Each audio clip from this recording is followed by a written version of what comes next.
And then there's the Biletnikoff. Biletnikoff, for those unaware, that is the top wide receiver in college football. At DraftKings right now, Marvin Harrison Jr. from Ohio State is minus 175 to win this award. He is also thought to be kind of a chic Heisman Trophy contender. I don't understand these odds. And if we're basing this off of production, well, he shouldn't be the favorite. If you're basing it off of what could be based off of the Ohio State-Michigan game still remaining, I guess I could understand it a little bit, Mike, but the facts are that when you look at Marvin Harrison Jr., who is a tremendous talent,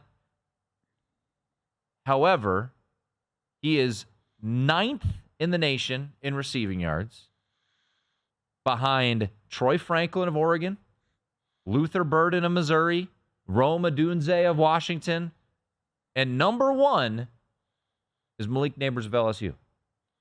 And this is an award, Mike, where it's not the Heisman. The Heisman Trophy is the most valuable player in the country, and it's ultimately become who is the best quarterback on a playoff contending team. That's not the Biletnikoff. The Biletnikoff is the best wide receiver in the country.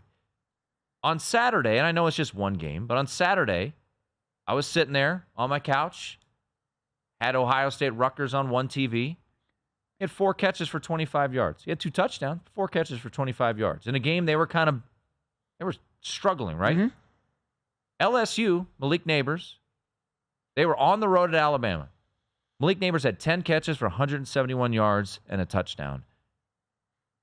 What am I missing here? I'm not sure. I'm not sure if this is like when you vote for politicians and it's name recognition. It may be. But that's the only way you can explain it. He's not better than Nabers in any category. No. And yet he's minus 175, and Nabers is 5.5 to 1, 11 to 2 to win the Biletnikoff. To my eyes, and of course I watched the Notre Dame game closer than anybody, Igbuka was the better receiver. He made all the big catches. Did the big catch. Harrison gets the advantage that Emeka Egbuka was out against Penn State when they had that big national Fox game. And, of course, he had all the receptions against Penn State. But if you just look at the numbers, he shouldn't be he should probably be the 3rd or 4th choice in the Biletnikoff. And why is he in the top 10 in the Heisman? I mean, I think a lot of it has to do with, obviously, the name recognition and the build-up, and he's going to be the top non-quarterback selected in all likelihood. And I think that's all fair. Like I think if you're a franchise out there that doesn't need a quarterback, you can get Marvin Harrison Jr., fantastic.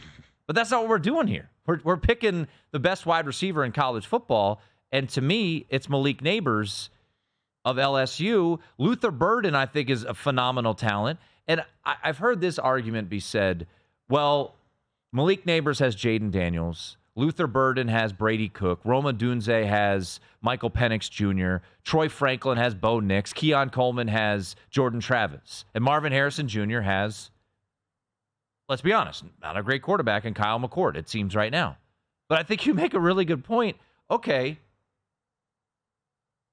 I think to this date, the most challenging game for Ohio State, based off of the point spread, was the road game at Notre Dame.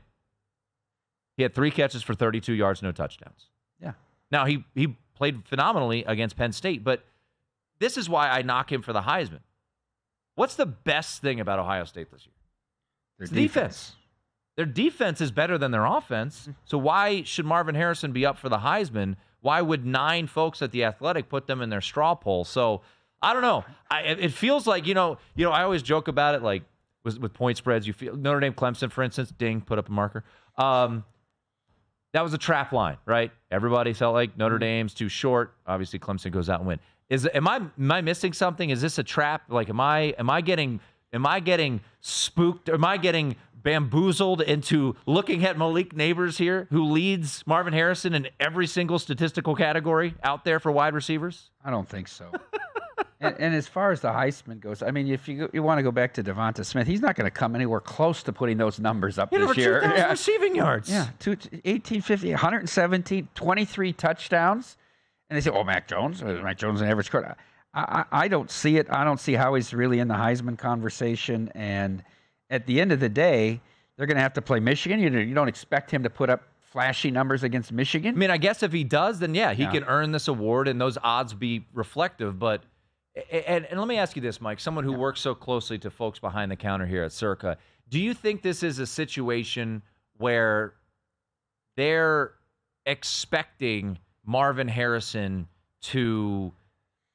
Are they protecting themselves, I guess is the way I'm trying to phrase it here. Well, in anticipation. Because that's going to be the most watched college football game of the year, and he's going to be high profile, but what if he struggles? Yeah, but I don't.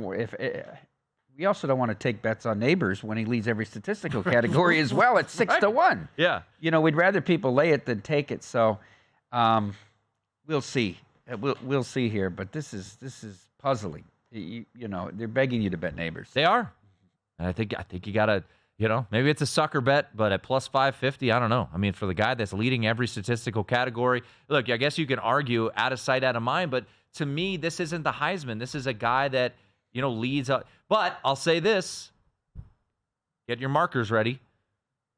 Michael Mayer should have won the Mackey Award last year, and Brock Bowers, who's awesome, he won the award over Michael Mayer, who was basically the only one offensively doing anything for Notre Dame last year. So we'll see. But at plus 550, I don't know. I think it's worth a shot on Malik Neighbors for LSU, because you got to remember this too, Mike. Like, do you think Ohio State's going to beat Michigan? No, and they won't be playing in a conference championship There game. You go. There you go. Right? I mean, I guess Roma Dunze could, sneak up if he has some big moments there. He's 15-1. Troy Franklin as well at 18-1. Keon Coleman, he just missed last week. So there you go. Go to VSiN.com/subscribe to become a VSiN Pro subscriber today.